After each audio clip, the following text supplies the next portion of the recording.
আমরা বইমেলাতে আমাদের স্কুলের স্থলে থেকে আসছি। এখানে এসে আমাদের অনেক ভালো লাগতেছে। মানে সবাই তো মোবাইল দেখে টাইম কাটায়, কিন্তু করে টাইম কাটানোটা অনেক ভালো করে মনে হয়। তো মানে সবাই তো মোবাইল দেখে, কিন্তু মানে খুবই কম মানুষ আছে যারা বই একটু কমই পড়ে। তো এখানে আসলে বিভিন্ন বই পড়তে পারবে। যে বইমেলায় এখানে এসে মানে খুব ভালো লাগতেছে। এখানে আমরা বিভিন্ন সায়েন্স ফিকশন, গোয়েন্দা বই, মানে বিভিন্ন রকমের বই আমরা পড়তে পারছি। আসলে খুব ভালো লাগতেছে।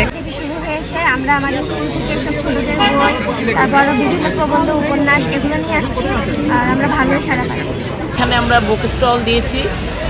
আমাদের ছাত্রছাত্রীরা এই দায়িত্বে আছে, তারা কিভাবে বই পাঠ করবে, সবাই বই পাঠাভ্যাস তৈরি হবে সেটা বলে এবং বই কেনায় অনুপ্রাণিত করে। গার্জিয়ান আসছে, বাচ্চারা বই নেবে করে। তা কোন বইটা ভালো হবে, শিশুদের বই আছে আমাদের, শিশুদের উপযোগী, তারপর বড়দের বা বিভিন্ন বিজ্ঞান ভিত্তিক, তারপরে যে ভূত, তারপরে কার্টুন, সব কিছুই আছে। তো এটা হয় কি, আমাদের বাচ্চারা আজকাল তো খুব কম্পিউটারমুখী বা গেম খেলে, এইসব জিনিস থেকে এই যে 7 দিনে কিছুটা হলেও দূরে থাকবে এবং বই পড়া অভ্যাসে অনুপ্রাণিত হবে। বইয়ের যে মজা আছে, একবার যদি টেস্ট পায় তাহলে দেখা যাবে যে বই পড়তে।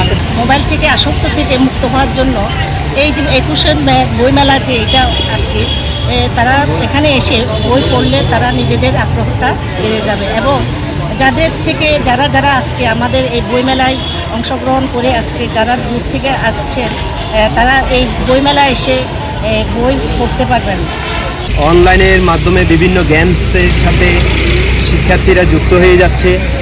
বিভিন্ন ধরনের মাদকাসক্ত বিষয়ের সাথে শিক্ষার্থীরা যুক্ত হয়ে যাচ্ছে।